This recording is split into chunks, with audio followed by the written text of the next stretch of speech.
and thanks for staying with us. The management of Nigerian Customs Service has asked stakeholders to continue to obey customs rules as approved by government. Also on customs support, Tinkan Customs Command speaks on paperless procedure at the port. Procedure of petroleum products along the nation's borderline. I am Igiseme Etinye. Stay tuned. The Customs Controller General has said that customs formation throughout the country will continue to implement measures that will help the economy to grow. Nigeria Customs Service, through our Customs Care initiatives, will continue to undertake a number of interventions like this. Interventions that are inspired by the SDG goals, primarily education, health, provision of water, supporting literacy. These are some of the anchors driving the CSR intervention from Nigeria Customs Service. However, this is particularly very, very dear to me, as it is to the predecessor, the former area controller of KLT, who initiated this. The day the groundbreaking was done, she sent me a video just to see that this is what is happening. We are actually starting from ground zero. And she kept me informed. She kept me informed throughout the process of the building. ACG Joy Edeldork, thank you so very much for your participation in this. Why do we need to do this? It is because of the nature of our job. We really need to keep fit all the time. Our jobs are demanding, and it is necessary that we maintain the right balance. This is why we encourage all officers to do this. I do mine each time I have time in Abuja. Most Saturday morning, you will not see me on bed early in the morning. I'm out trying to keep fit. And this is what we are trying to encourage all our officers. They should remain physically and mentally fit. And one of the ways in which they can do it is to make use of the facilities that we have provided in this command.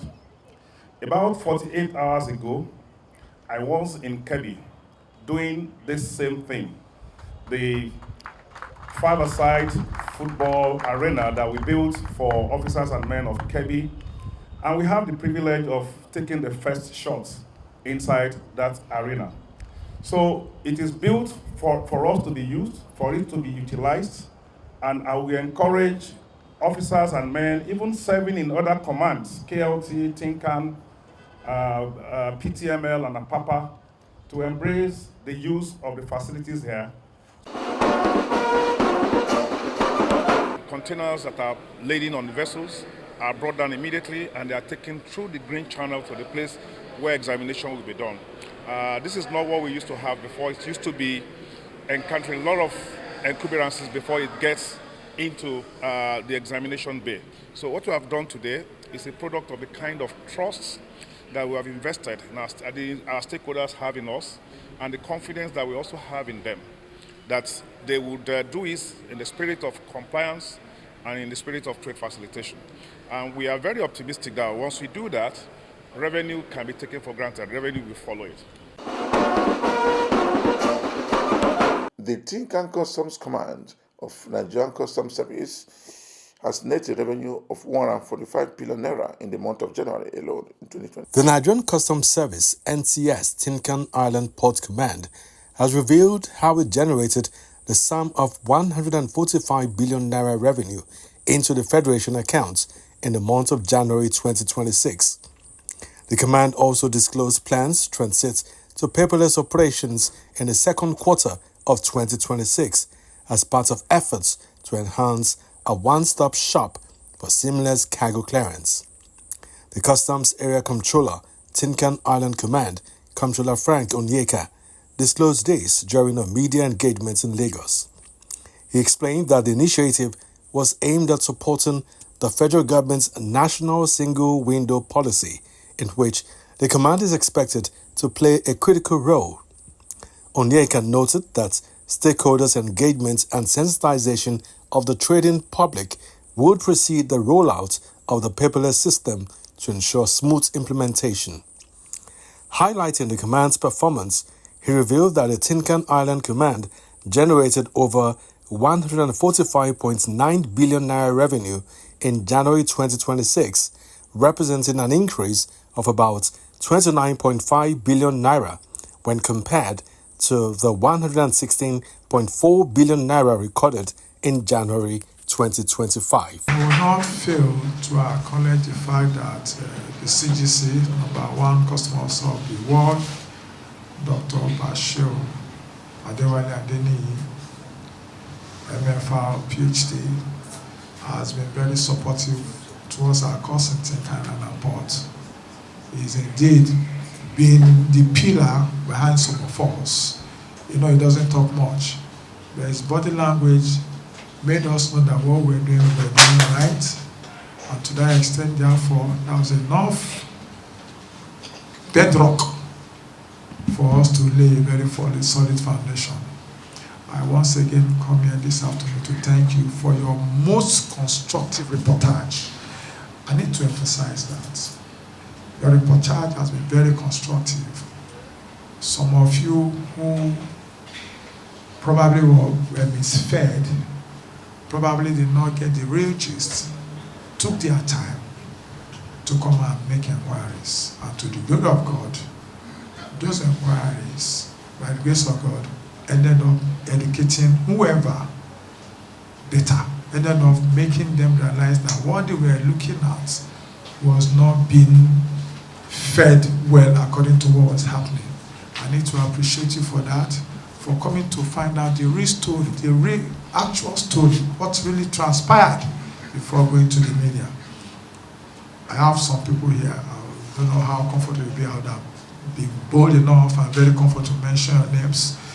The last person came before the end of December last year, and it's nothing to be proud of. I appreciate you and I apologize too.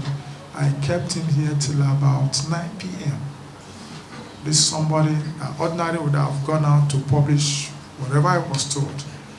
But he now told whoever gave him that information that this person you are talking about is somebody we have to work with closely, and he needed to know the true picture. And the true picture was just communication gap. The person who was aggrieved did not take time to come and see me. You see, I'm not God, right? I'm not playing God in anybody's life. But I have an endowment from God. If I decide to stay here that late, my doors are wide open at any point in time. If you're not able to access me now for obvious reasons, the reasons that are obvious is I need to move from place to place. Right? For those of you who have been tracking our movement today, I've engaged about two different types of groups today, and I decided to put yours this afternoon so that we're able to have plenty of time for ourselves. So if you had come in to see me at that period, you probably wouldn't have met me, but I can assure you, before the end of every day, before 7 p.m., I walk into my visitors room and see who are there.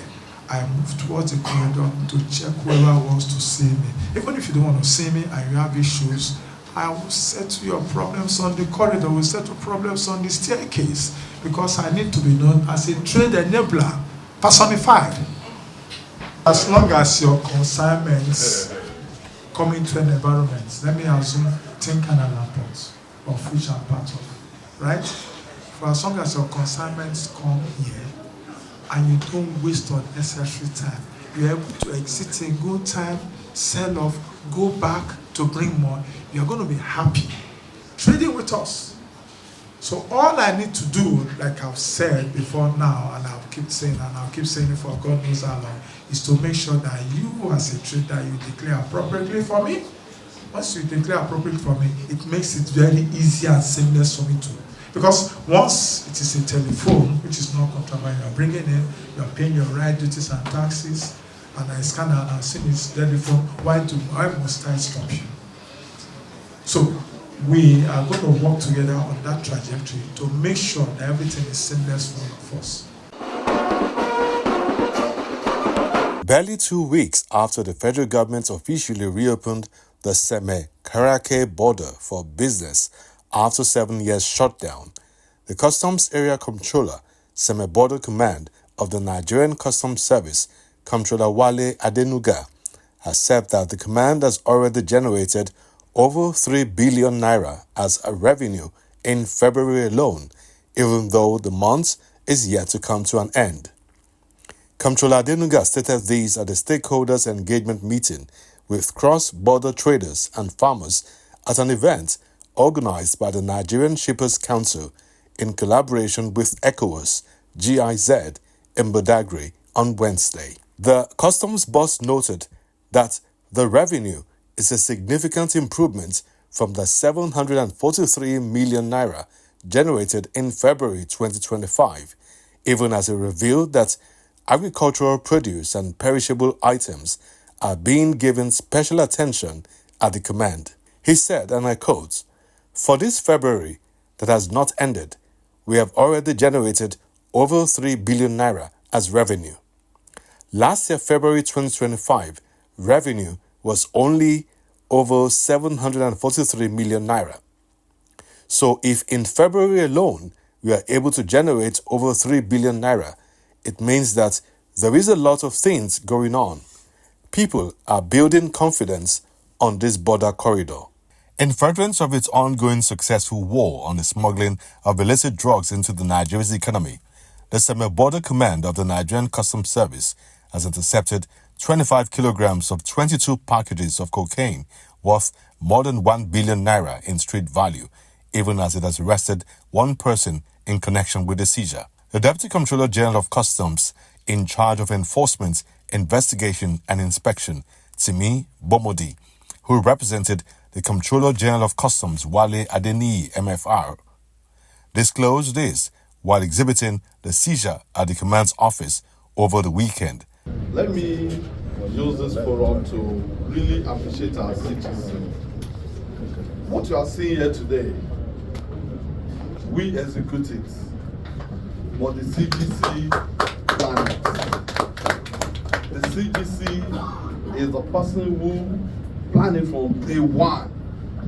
Being the chairperson in charge of the WCO had various information, and the CGC monitored this information for about 2 months that he trailed it, and he shared only with me. And the day we executed it, it was on phone throughout the night. So we need a serious round of applause.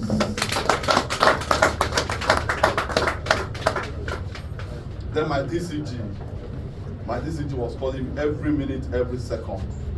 Wale Alpha, have you done it? Do more this, do this. Giving directive from the Abuja.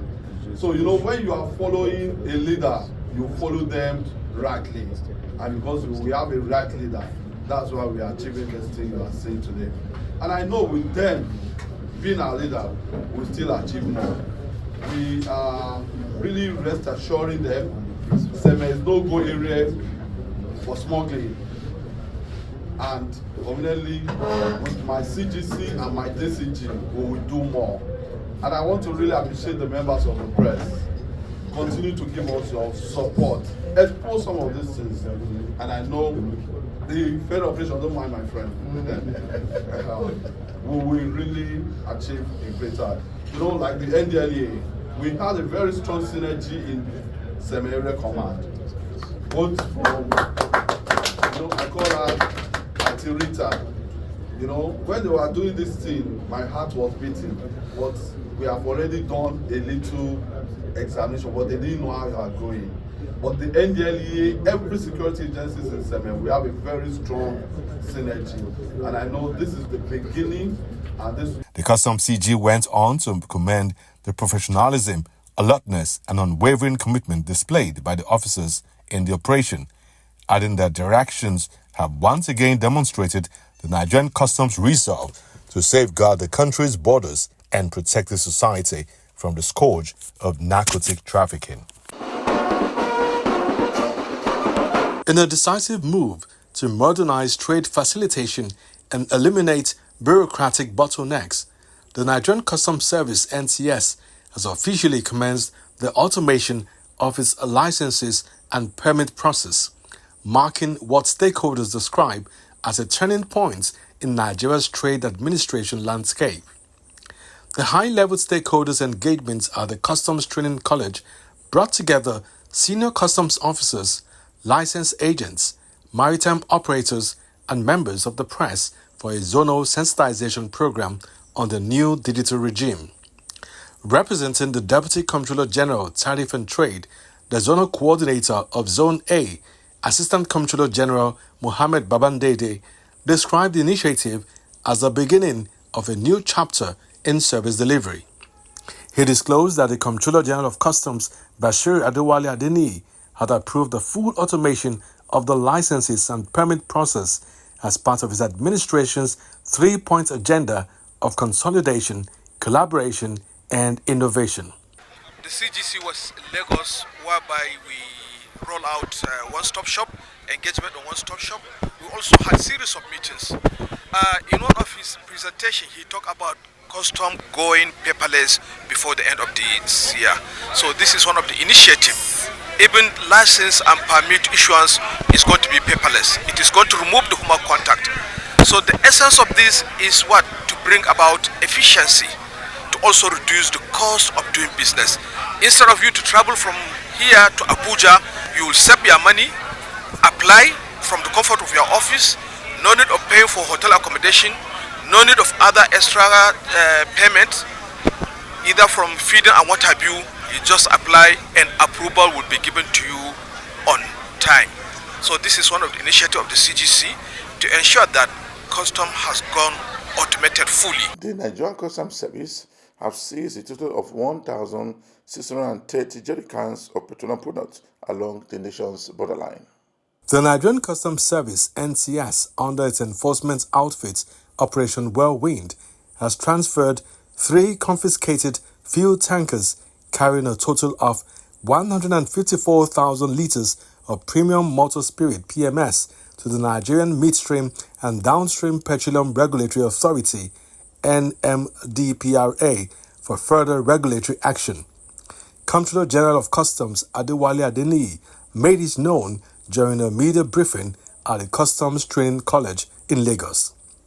Adeniyi, represented by the National Coordinator of Operation Whirlwind, Deputy Comptroller General Lucky Aliyu, explained that the tankers laden with 60,000, 49,000, and 45,000 litres respectively were intercepted along the Owode-Apa, Seme, and Badagry corridors for breaching petroleum transportation regulations. Beyond the tanker seizures, customs operatives also confiscated 1,630 jerrycans filled with 25 litres of PMS each, totaling 40,750 litres. These interceptions occurred within 9 weeks across several border communities identified as smuggling hotspots, including Adodo, Seme, Owode-Apa, Ajilete, Ijom, Ilaro, Badagry, Idiroko, Ere, and Imeko. It is with deep sense of duty, transparency, and commitment to national interest that I stand before you on this occasion of handing over an auctioning process of 3 fuel tankers intercepted along Owode-Apa, Seme, and Badagry axis. These tankers, bearing registration number T21019 Lagos, T9827 Lagos, and T3564 equally Lagos, were landed with petroleum products in the tomb of 60,000 litres and 45,000 litres respectively. Furthermore, in a space of 9 weeks, our operative relentlessly intensified surveillance and enforcement operation across critical borders community. As a result, a monumental volume of 1,630 jerrycans of 25 liters each of PMS, yielding a total of 40,755 liters. The interception were not accidental.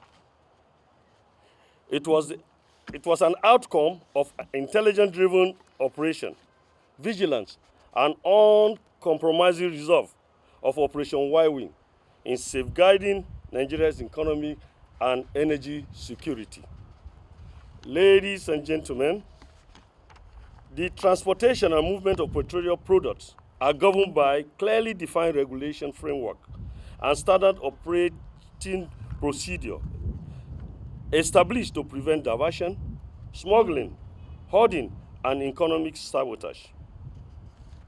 These items in question were found to have contravened the established SOP of Operation Y-Wing. Such violation undermines government policy, distorts market stability, and deprive our nation of critical revenue. The border corridors of Owode-Apa, Seme, and Badagry remain sensitive economic arteries. These routes have historically been exploited by illegal cross-border petroleum movement. However, let it be clearly stated, under our watch, there will be no safe haven for economic saboteurs.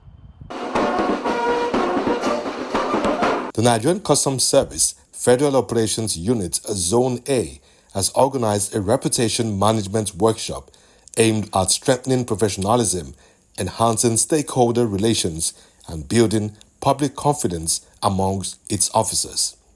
The controller in charge of the unit, Gambo Aliyu, made this known during the workshop held on Tuesday, February 24, 2026, where he underscored the critical role of reputation in modern public service. Gatherings like this serve as powerful reminders that reputation is far more than a personal virtue. It forms the unbreakable bedrock of our institution's integrity, effectiveness, and long-term success, especially given the high-stake nature of our work in safeguarding the nation's borders and economy. The power of reputation in our service as officers and men of Nigeria Customs Service entrusted with public service, our role demands vigilance. We enforce trade laws, combat smuggling, and facilitate legitimate trade, often under, and we almost all the time come under intense scrutiny. We should not lose sight from the fact that we operate in the public space. And operating in the public space ensures that we are accountable to the public. A tarnished reputation doesn't just harm individuals. It undermines our collective mandate, invites regulatory challenges, and erodes the faith Nigerians place in us to protect their economic interests. It is my fervent hope, therefore, and indeed our collective expectation that this workshop will equip you with practical, actionable knowledge and tools to safeguard, enhance, and proactively manage our shared reputation. The reputation that we are enjoying was earned through hard work. Our leaders, our present crop of leaders, worked extremely hard to upscale our reputation. Never in the life of the NCS have we had such a high integrity rating. In fact, this is exemplified from the Transparency International Index. We have climbed up the ladder so much that we have been, the present management has been at number one. And maintaining number one, attaining number one isn't the problem. It is remaining number one that usually is the issue. So, officers, gentlemen officers, the task must be done. According to him, a single act of misconduct, poor stakeholder engagement, or insensitive public communication could erode years of institutional goodwill, while sustained transparency and responsiveness could reinforce public confidence. We are very concerned about how the public see us. We are concerned about what we do. We are concerned about the fact that we don't operate in we operate in a microcosm. We operate in an integrated web where we mix up with everybody, critical stakeholders, the publics and that kind of thing. So we are interested in what the publics feel about us. We know and we recognize that by virtue of being officers, we are custodians of the public trust, and we are rededicating this training to make sensitize our officers that they are supposed to be adherents of keeping the dignity and the integrity and the core values that the Nigeria Customs Service stands for. Just before we round up this week's edition of the program Customs Spot, we brought you a report where the siege of Nigerian Customs Service has continued to preach to stakeholders all over the country to always pay the right duty to government. For me, Igiseme Ejinye, thanks for watching.